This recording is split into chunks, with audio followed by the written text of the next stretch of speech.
두 번째 하우싱 플랜 쪽으로 넘어가 봅시다. 아까 나온 파퓰레이션 플랜 같은 경우가 파퓰레이션을 우리가 뭐 밀도 변수라든가 이런 걸 이용해서 얼마만큼의 도시 면적 땅덩어리가 필요한가라는 거를 산정하는 쪽으로 이제 결국 결론이 났죠. 하우싱 플랜이라고 그러면 이제 그래서 그 인구가 어쨌든 간에 최종적으로 주택지, 그쵸? 연립이 됐든 아파트가 됐든 단독이 됐든 이 주택지가 얼마만큼 필요하고, 그렇죠? 얼마만큼 필요하고 각각의 비율은 어떤 식으로 분포가 돼야 되느냐. 자, 요게 나와야지 그 다음에 이제 디자인이 가능한 것이죠. 그래서 아까 파퓰레이션 플랜에서는 전체적인 토지 규모만 산정하면 끝이었고요. 그걸 가지고 와서 최종적으로 어떻게 됩니까? 주거 지역에 필요한 땅덩어리의 면적, 그 다음에 거기에 그 인구를 수용하기 위해서 각각의 주택 유형별로 얼마만큼의 또 면적이 추가로 들어가는가, 요것까지를 완전히 정교하게 산정하는 것들이 이거의 목표입니다. 자, 그리고 나면 그 다음에 우리가 플랜이나 디자인을 세울 수 있게 된다라는 거, 그런 내용을 한번 보도록 합시다. 자, 근데 먼저 알아야 될 거는 이거는 일반적인 원리가 있는 것은 아니에요. 왜냐하면 시기마다, 나라마다, 도시마다 상황이 다 달라. 사람들의 어떤 주택에 대한 수요도 다 달라. 연령대도 다르고, 또 그리고 사람들의 어떤 직업 분포, 소득 분포에 따라서 주택에 대한 수요는, 주택 유형에 대한 수요는 종잡을 수가 없어요. 특별히 요새 같은 경우는 어떻습니까? 고급 주택이라고 해서 꼭 면적이 넓은 것만도 아니에요. 또 오히려 주상복합으로 위로 쫙쫙 뽑아가지고 땅을 차지하는 면적은 또 얼마 안 되는 경우도 있어. 그러니까 고소득 주거가.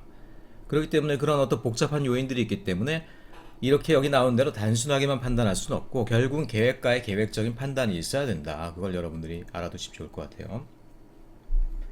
자, 그래서 컨텐츠 오브 하우징 플랜이라는 건 뭐냐? 결국 주택지를, 사람을 수용하기 위한 주택지의 어떤 세부적인 상세 내역을 우리가 작성하는 거다. 그래서 주택의 유형들, 그것들의 비율들, 그리고 주택의 유형과 연결되는 얘기를 하지만 주택이 얼마나 높은 것들이냐, 이게 근데 우리나라에서 중요해요. 왜냐면 우리나라에서 주택 유형이라는 게 사실상 의미가 있다 없다? 없다. 왜냐면 다 아파트이기 때문에. 그러니까 아파트인데 10층 아파트냐 20층 아파트냐 30층 아파트냐, 그게 더 중요해. 업자는 50층을 넣고 싶다. 그런데 뭐 위원회에서는 35층을 넣어라. 뭐 이런 거야 결국. 그렇기 때문에 우리나라에서는 아파트인데, 다 아파트인데 몇 층짜리로 하느냐, 그게 오히려 더 이 주거 계획에서 더 중요한 요소가 돼 있기도 하고 그렇습니다. 넘어갈까요? 빨리 한번 쑥 살펴보도록 하겠습니다. 그래서 이게 요게 이제 전통적으로 보는 우리의 서양에서도 쓰고 그러는 어떤 밀도 분포 카테고리라고 그랬죠. 근데 지금 와서는 의미가 잘 없다. 100 이하, 100에서 200, 200에서 300, 이거 뭐 저밀도, 중밀도, 고밀도고, 이게 단독, 이게 연립, 이게 아파트라고 그랬잖아요. 근데 우리나라는 아파트가 한참 더 넘어가서 500, 500 이상 뭐 이렇게까지 한다라고 그랬잖아요. 건설교통부안이 이제 그게 약간 반영되어 있는 건데, 도시들이 인구 밀도가 200이 다 넘어간다. 도시 전체가. 그렇기 때문에 대부분 아파트이기 때문에 요런 밀도는 좀 의미가 적고요. 요거는 그래도 조금 의미가 있겠지. 건설교통부가 얼마 안 됐어요. 요거는. 그래서 우리나라 어차피 저밀이라는 건 없다. 그래서 300 이하는 다 저밀. 그리고 300에서 500까지는 중, 500에서 700까지는 고밀, 700 이상은 초고밀, 이런 정도로 새롭게 정의하자라고 그랬는데, 한마디로 이건 다 아파트예요. 다 아파트예요. 아파트 내에서 저밀, 중밀, 고밀이 무슨 의미가 있어? 그래서 이것도 별로 의미가 없어. 어쨌든 여러분들 이렇게는 알아두세요. 단독주택 지역은 100보다 훨씬 내려갑니다. 연립만으로 되면 한 100 초반 정도예요. 100 초반 정도. 그 다음에 한 150 이상서부터는 다 아파트인데, 아파트가 층이 낮으냐 높으냐라는 거예요. 그렇죠? 근데 진짜로 높고 빽빽한 단지들이 있잖아요. 그런 것들은 경우에 따라서 700도 넘어가기도 합니다. 자, 주택 지역을 갖다가 면적을 산정하는 방식들인데, 자, 가장 편한 방식 1번, 제일 간단할 때는 뭐냐면, 밀도가 주어졌을 때, 뭐 정부가 지표를 줬든 아니면 클라이언트가 지표를 줬든 아니면 이런 것들이 어떤 국가적인 목표로 미리 나와 있었든, 어쨌든 주어진 인구가 또 그 주어진 밀도가 있다라고 두 개를 나눠버리면 땡. 그렇죠? 나눠버리면 땡이지. 인구를 갖다가 인구 밀도로 나눠버리면은 필요한 주택지의 면적이 딱 나오더라는 거야. 이렇게 간단한 경우는 많지는 않겠죠. 그래서 조금 더 정교한 모형을 하자라고 그러면 두 번째 모형을 따라야 돼요. 이건 뭐냐면은 아니 땅덩어리를 그냥 사람 인구 밀도로 뚝 나눠서 나누는 그 면적이 무슨 의미가 있어. 그 사람이 얼마만큼의 주택을 갖고 사는 사람이 얼마나 있는지, 아파트에 살려는 사람이 뭐 30%, 단독주택 사는 사람이 뭐 20%, 이런 최소한 자기 집의 규모에 대한 어떤 그런 통계가 나와야지 그걸 가지고 하지, 무조건 인구 밀도로 나눠버리는 그런 무식한 방법이 어딨담? 그래서 조금 더 정교하게 하자면 이런 것들이 가능하겠죠. 뭐냐면 이거는 가구당 인구수를 이용하는 거예요. 전체 계획 인구를 첫째 가구당 인구수로 나눠요. 가구당 인구수는 어떤 걸 이용하느냐, 이거는 도시계획, 도시기본계획에 나오는 통계 이런 걸 이용한다고 그랬죠. 최근에 우리나라가 대략 한 2.3까지 내려가고 있다고 그랬죠. 어쨌든 나누는 거야. 나누면은 필요한 주택수가 나오죠. 주택수라고 해서 그냥 거기서 면적이 나오는 게 아니기 때문에 주택 1호당 부지 면적, 평균적인 면적이 나와야 되죠. 자, 여기서 부지 면적 차원에서 이제 뭡니까? 소득 수준이라든가 아니면은 한 세대의 크기라든가 이런 것들이 여기 통계가 감안이 돼야 되겠죠. 예를 들어서 고소득층들이 한 뭐 20% 되니까 이 사람들은 각 집마다 약 150제곱미터의 면적이 주어진다, 이런 식으로 가정한다라든가, 또는 1인 가구가 많고 하니까 1인당 50제곱미터로 해도 충분하겠구나, 이런 식으로 이제 부지 면적에서 그 지역의 인구적인 특성을 이렇게 감안을 하는 거죠. 자, 그래서 어쨌든 그걸 주택수랑 곱한 걸 다 더해버리면요, 다 더해버리면은 주택 부지의 총 면적이 나옵니다. 여기서 결론이 난 것 같죠? 그래서 우리가 설계해야 될 주거지의 전체 총량이 나온 것 같죠? 아닙니다. 아니에요. 이거는 진짜 딱 집만 있는, 딱 집이 올라가는 땅이야. 근데 여러분, 집만 있는 주거지역이 있습니까? 없지. 집과 집 사이에 도로도 있어야 되고 집과 집 사이에 공원도 있어야 되지. 그게 공공용지율이에요. 그러니까 공공용지율이라 그러면 주로 도로, 공원입니다. 그러니까 주택지에도 있어야 될 공공용지의 비율을 얘기하는 거예요. 대략 한 30%, 40% 정도로 봐요. 그래서 1 빼기 공공용지율로 이걸 나눠줘야지 주택용지가 나와. 자, 요때가 되면 어떻게 됩니까? 집도 있고 집 옆에 공원도 있고 도로도 있는 거야. 이제 사람 살만하죠? 자, 이것도 다가 아니야. 이것도 다가 아니고 주택용지를 다시 또 1-혼합율로 나눠줘야 됩니다. 공공용지율은 알겠는데 혼합율은 뭐냐? 혼합율은요, 한마디로 상업시설의 면적이다라고 보면 돼요. 집에 공원도 있고 집 옆에 도로도 있고 다 있는데 구멍가게 하나 없고 상가 하나 없어. 여러분들은 그런데 살 수 있나요? 아니지. 기본적으로 주거지역은요, 최소한의 근린상업과 같이 하는 거야, 항상. 그래서 주택지역을 설계할 때는 혼합률이라는 이름으로, 혼합이란 말은 믹스드, 항상 주거 플러스 상업을 의미하는 거예요. 주거 플러스 공업 이럴 리는 없다고. 그러니까 한마디로 상업지역 또는 뭐 공공관청도 있겠지. 그런 것들도 면적이 들어와야 될 거 아니야. 그래야지 진짜 주거지역이 완성되는 것이지. 그래서 상업시설, 편익시설 또는 공공시설 이런 것들이 더해져서 대략 뭐 작게는 20%에서 많게 40%까지도 들어옵니다. 그래서 1 빼기 그걸로 나눠줘야지 그럼 진짜 이제 주거지 면적이 되는 거야. 얘는 그럼 진짜로 사는 사람들이 살만한 면적, 집도 짓고요, 도로도 있고요, 공원도 있고요, 상업지역도 있고요, 뭐 등등 다 있는 거야. 이때는 살만한 면적이 되는 거죠. 그래서 요거를 계산해서 이거가 이제 디자인 대상으로 고려가 돼야 된다라는 것이죠.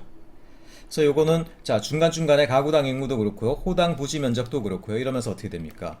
그 지역의 통계라든가 사람들의 어떤 전반적인 성향이 그때그때 포함되니까 앞에 있는 것보다 훨씬 더 정교할 수밖에 없겠죠. 이해하기 어려운 사람이 있을 것 같아서 좀 한번 다이어그램으로 한번 표현을 해봤습니다. 지금 뭐냐면은 요게 그야말로 처음에 주택 곱하기 각 주택당 평균 면적 곱했을 때 나오는 주택지만의 면적, 도로도 없고 공원도 없고 뭐 딱 진짜 집만 세우는, 말하자면 대지들만의 면적이죠. 요걸로만은 우리가 주거지역이 못 되고요. 자, 퍼블릭 스페이스, 뭐 도로라든가 공원처럼 같이 쓰는 공용 부분의 면적이 있어야 된다. 여러분 아파트 같은 경우도 뭐 개인 각 가구별 면적이 있고 공용 면적이 있잖아요. 공용 면적이 그래서 3분의 1이 막 넘어가고 그러잖아. 그러니까 주택지역도 마찬가지지. 전체가 공용으로 쓰는 대표적인 게 도로, 공원이잖아. 이런 것들이 한 30%라는 게 이 토탈 에리어 포 하우스의 30%가 아니라 이 두 개를 놓고 봤을 때가 그것들이 30%라는 얘기야. 그러니까 7대 3이라는 얘기지. 그래서 요게 이제 하우징 에리어라고 하는 거고, 이게 또 다가 아니라 이제 믹스드 유즈라고 그래서 거기 사는 사람들이 이용하는 상업 기능, 그 다음에 이제 공공 기능 이런 것들이 또 적절한 비율로 들어가야 된다. 그래서 때론 이런 것들이 비율이 굉장히 높기도 해요. 왔다리 갔다리 해. 그래서 전체 주거 지역의 면적은 이렇게 비율별로 각각을 다 구색을 맞췄을 때 전체 합이 이제 우리가 설계에 들어갈 수 있는 주거지의 면적이 된다는 거야. 그래서 그 경우에 우리가 그동안에 계산했던 모든 것들은 한 60%, 그리고 믹스드 유즈, 상업이라든가 뭐 공공기관 이런 것들은 뭐 많은 경우에 40%. 물론 그런데 이미 옆 지역에서 상업 지역이나 공공기능들이 이미 다 들어서 있고 우리는 그냥 더부살이 하면 된다. 그럼 이런 것들은 또 줄이면 되죠. 그러니까 이런 것들은 정해져 있는 게 아니라 계획가들이 그 로컬 컨디션에 따라서 알아서 판단해 나가야 되는 부분이다. 여기 나와 있는 어떤 비율들이 공식처럼 적용되는 것은 절대 아니다라는 얘기입니다. 그랬거나 어쨌든 자립적인 자족적인 기반을 가지는 주거 지역이면은 퍼블릭 스페이스하고 믹스드 유즈는 꼭 들어가야 됩니다. 그 다음에 비즈니스 에리어, 상업 지역은 또 어떤 식으로 설정하냐라는 건데, 이 상업 지역은 주거 지역 안에 있는 상업 지역이 아니라 도시의 어떤 시가지에 있는 진짜로 용도상 상업 지역 이런 것들 얘기하는 거죠. 자, 이것도 두 가지 방법이 있어요. 세 가지 방법 정도가 있습니다. 세 가지 방법. 첫째는 뭐냐면은 토지공사나 이런 데서 준 가이드라인을 그냥 따르는 거. 우리나라 어떤 신도시나 단지 계획 이런 것들은 토지개발공사, 지금은 LH공사죠. LH공사나 이런 데서 이제 다 주도를 했기 때문에 많은 통계를 가지고 있어요. 그래서 이 양반들은 자, 중심상업, 이거 우리 앞에 베리의 구분으로 따지면 CBD급이라고 그랬죠. CBD. 그 다음에 지역 중심상업이 리저널로 전체 토지용에 있어서 비율이 이 정도가 된다.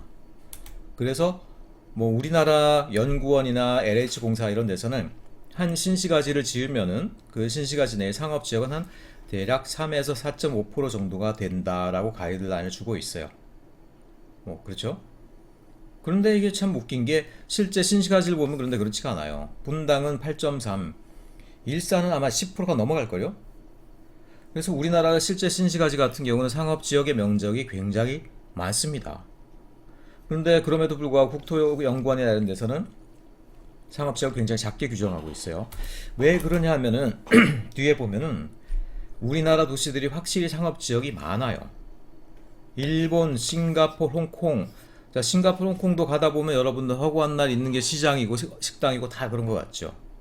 그런데도 불구하고 우리나라보다 훨씬 상업지역이 작아요. 미국은 물론이고, 미국은. 일본도 뭐 미국이랑 다를 게 없죠. 왜 이럴까, 왜? 우리나라가 상업지역이 확실히 더 많아요, 다른 나라들보다. 근데 그거는 다른 나라 가서 살면은 충분히 느낄 수 있습니다. 왜냐? 일단 다른 나라는요, 우리나라는 별의별 상업 용도가 다 필요해. 유흥업소 굉장히 많거든, 우리나라. 종류별로. 노래방, 뭐, 노래주점, 단란주점, 뭐, 술 먹고 노래하는 데만 해도 엄청나게 계열이 달라. 거기다가 뭐, 당구장, 뭐, 게임방, PC방, 멀티방, 뭐, 방방방 되게 많죠. 외국 나가면 여러분 그런 거 잘 없어요. 우리나라처럼 그렇게 뭐, 잡기를 위한 여러 가지 방문화라든가 뭐 이런 것들이 이렇게 많이 있는 나라가 없어. 그래서 결론적으로 봤을 때 우리나라는 문화 행태적으로 봤을 때 굉장히 상업지역을 많이 필요로 하는 나라다. 그래서 거의 신시가지를 하나 지으면은 상업지역이 한 거의 뭐 10%까지도 이렇게 들어가야 될 정도로 다른 나라에 상상을 못할 정도로 굉장히 많이 우리는 지정돼야 된다. 그래서 그런 걸 감안을 안 할 수가 없겠죠. 그렇죠? 그래서 상업지역의 규모를 얘기할 때는 덮어놓을 게 아니라 인컴 레벨. 자, 소득 수준이 높은 지역으로 갈수록 상업지역은 커질까요? 작아질까요? 당연히 커집니다. 백화점도 들어와야 되고, 백화점 하나가 잡아먹는 면적이 벌써 얼마나 많습니까? 그렇죠?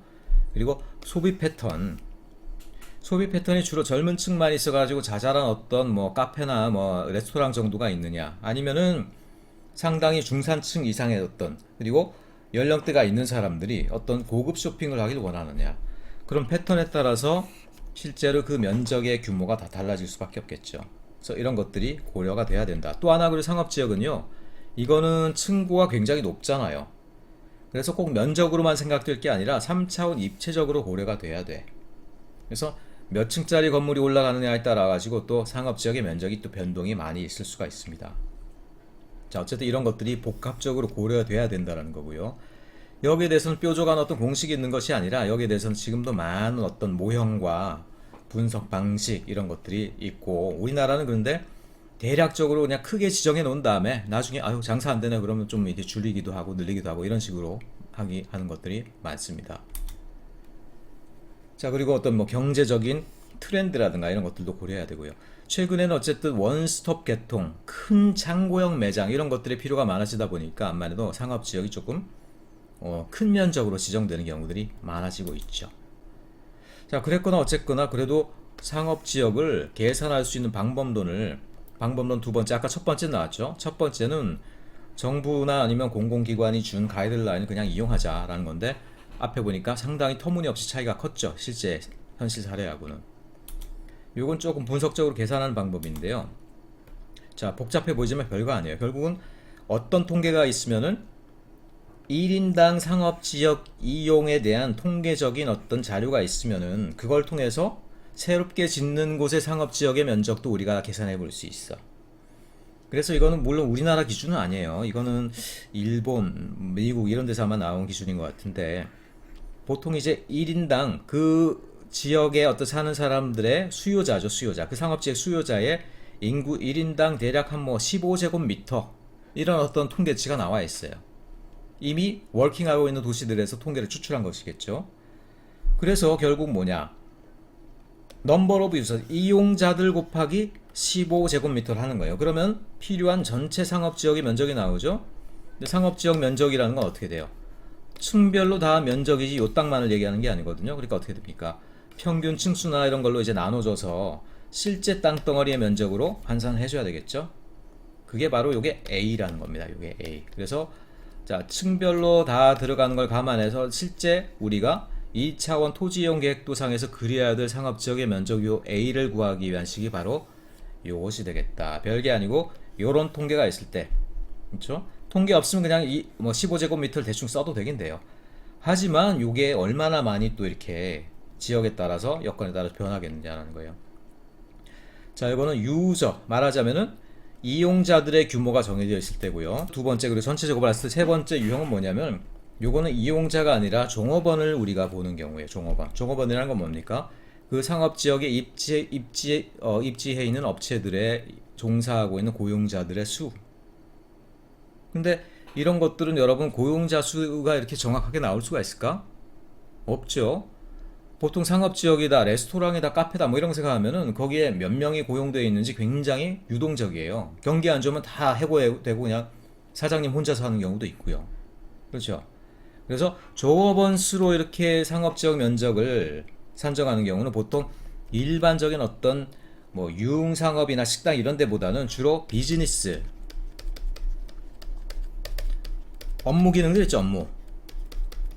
업무 오피스가 많은, 그쵸?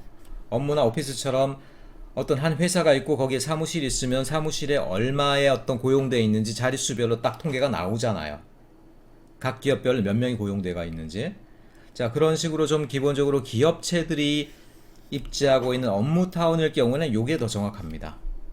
왜냐? 거기에서는 종업원 수가 명확하게 나오기 때문이죠. 그리고 종업원 1인당 얼마만큼의 바닥 면적이 필요한지가 통계상으로 또 나와 있어요.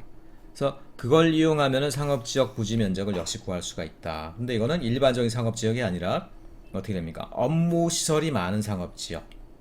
그렇게 여러분들이 감안을 해야 되겠죠. 자, 그 다음에는 이제 자, 공원 녹지는 어떻게 정하느냐라는 건데, 공원 녹지는 꼭 얼마만큼 정해야 된다는 것보다는요, 최근에는 많으면 많을수록 좋다. 다만 어쩔 수 없는 경우에도 1인당 최소 면적은 넘어가야 된다라고 그러는데, 전 세계 기준으로는요 1인당 그래도 10제곱미터 넘어가야 된다라고 보통 얘기를 해요. 한 도시 사는 사람들이 그 도시의 공원 녹지의 양을 도시의 인구로 나눴을 때 10제곱미터씩은 나와야 된다라고 얘기해요.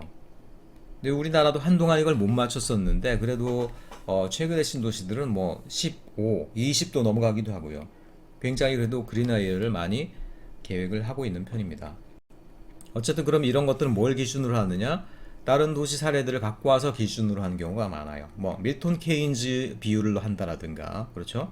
뭐 컨버놀드의 비율로 한다라든가 이런 식으로 다른 도시의 어떤 쾌적성 지표를 갖고 와서 산정하는 경우들이 많습니다.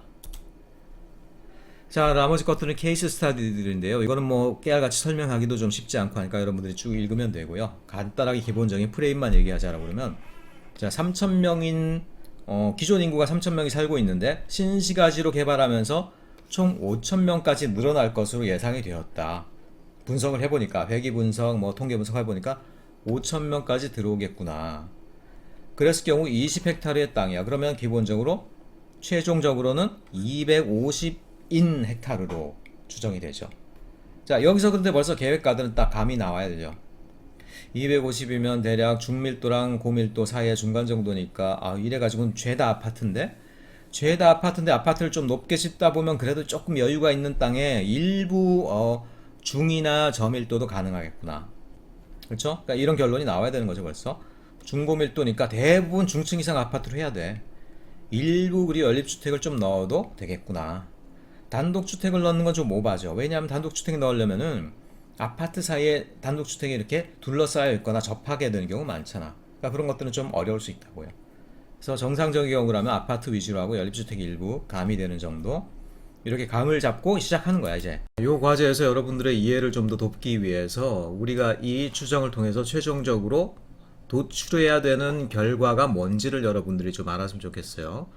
자, 이건 대부분 아파트 지역이기 때문에 아파트 지역을 우리가 디자인, 그러니까 물리적 형태를 디자인하기 위해서 최종적으로 필요한 것들은 아파트의 총 용적률이나 평균층 수예요. 자, 그런 규모를 알고 나면 그 다음엔 아무 디자이너에게나 맡겨놔도 그 총 용적률, 그 평균층 수만 지키면은 목표 인구를 다 수용할 수 있겠죠. 그렇기 때문에 여기서는 결국은 모두 다 아파트이기 때문에 얼마나 높은 아파트를 만들어야 되느냐, 그것만 우리가 추정해내면 돼요. 그래서 목표는 총 용적률, 다른 말로 평균층 수다. 그리고 여기 연립주택 같은 경우는 정책적으로 억지로 넣어야 되는 거예요. 그래가지고 10% 정도를 이제 넣어야 되는 것으로 이미 부과가 되었다. 이렇게 일단은 가정을 하고 시작을 해봅시다. 감을 잡고. 그래서 그 지역의 통계를 3.3인을 가구당 3.3인을 넣어서 나눠보니까 어떻게 돼? 그럼 1515세대를 계획하는 것이네. 이렇게 나온 거죠. 그래서 1515세대고 그 지역에서 대략 봤을 때 그래도 중산층 이상이 사는 동네이기 때문에, 그리고 3.3인이면은 상당히 가구 면적이 큰 거죠. 그래서 그래도 상당히 큰 규모인 한 120제곱미터가 규모일 것이다 라고 이제 연면적을 산정하는 거죠. 그럼 거기다가 1515를 곱해버리면 어떻게 됩니까? 전체 요거는 뭡니까? 땅바닥의 면적이 아니에요. 이렇게 건물이 있으면은, 자, 요 면적이 아닙니다. 그게 아니라 층층이 면적이에요. 층층이 면적. 그러니까 이 면적이 땅바닥 면적으로는 얼마가 될지 아직은 알 수가 없다라는 거예요. 그러니까 이런 것들을 초고층 아파트로 한다라고 그러면은 당연히 땅의 면적은 줄어들고요. 저층 저밀로 가면 당연히 땅의 면적은 무한히 많아집니다. 아직은 몰라요. 이건 연면적입니다. 층층의 면적을 다 합한 거예요. 자, 그래서 거기에서 공공시설 면적, 주거 면적 이런 식으로 이제 비율을 나누기도 하고, 그래서 연립주택에 넣어야 될 비율들 10%라고 했을 때 얼마만큼의 땅덩어리가 필요한지. 자, 이건 이제 땅덩어리 면적이에요. 그리고 아파트에서 필요한 면적은 이 정도가 되겠구나. 그리고 전체 총 용적률은 약 185%가 되겠고, 뭐 이런 식으로 이제 계산을 할 수가 있겠더라는 거예요. 그래서 대략 봤을 때 12, 15층의 규모의 아파트를 한 90% 정도 짓고, 그러면서 또 일부 뭐 5층짜리 임대 아파트도 약 30% 정도 넣으면 대략 계산이 나오겠다. 이런 식으로 주택의 비율들이 이게 산정이 돼 간다라는 거죠. 산정이 자동적으로 되는 게 아니라 중간중간에 여러분들이 판단이 들어가야 되는 거예요. 그렇죠? 그 다음에 상업 업무용 토지 수요 추정인데, 이것도 간단하게 얘기하면은, 자, 인구가 5만이고 이거는 아까 말한 세 번째 방법이 되겠어요. 세 번째 방법. 그러니까 고용인의 숫자를 가지고 상업지역의 면적을 결정하는 방법. 자, 이게 딱 그 대표적인 사례입니다. 인구 5만이에요. 그리고 목표는 인구 10만이에요. 그럼 얘는 필요 없네 어차피. 우리가 볼 건 이거니까. 자, 그 중에 취업인구 40%예요. 안타깝지만 나머지 60%는 전업주부거나 이제 실업자인 거죠. 그러면 4만 아니야, 4만. 4만인데 4만이라고 다 그러면 땅을 차지하느냐? 그렇지 않죠? 나머지 영업직인지 뭔지 모르겠는데 그 중에 4만 중에 사무실 근무하는 사람은, 그렇죠? 사무실 근무하는 사람은 45%다. 절반이 좀 안 되죠. 그러니까 우리가 땅의 면적을 줄 사람은 요거밖에 없는 거죠. 그러니까 그 사람들이 각각 그 10만 곱하기 0.4 곱하기 0.45겠죠. 그 사람들이 각각 어떻게 돼요? 20제곱미터만큼씩 사용을 한다는 거죠. 그러면 거기서 아까도 얘기했지만 뭐가 나온다? 연면적입니다. 연면적. 토지 면적이 아니에요. 건물이 이렇게 있으면 자, 요 면적이 나온다는 거. 요 면적 요거. 자, 요 땅덩어리 면적이 아니고. 그래서 역시 아까도 얘기했지만 요런 것들도 역시 용적률, 건폐율을 감안해 가지고 땅의 면적으로 고쳐줘야 된다. 그렇게 되면 결국 최종적으로 상업용, 업무용 이렇게 건축 면적이 나오게 된다라는 거예요. 자, 이런 사례들이 쭉 나와 있으니까 여러분들이 한번 개인적으로 한번 살펴보시기 바랍니다. 설계를 할 때 그냥 여러분 좋은 대로 설계하고 사람들은 알아서 그냥 들어오는 걸로 그렇게 가정하는 경우들이 많았어요. 그러니까 사람들이 얼마만큼 들어오기 때문에 뭘 지어야 된다라는 어떤 관점에서 여러분 생각을 잘 안 했죠. 근데 도시계획에서는 단지계획에서 분명히 그 생각을 할 수 있어야 됩니다. 그래서 이런 사례들 한번 보시고요. 간단하게 여러분들이 감을 잡아 보시면 좋을 것 같습니다. 예, 이번 강의는 이렇게 마치도록 하겠습니다. 수고하셨습니다.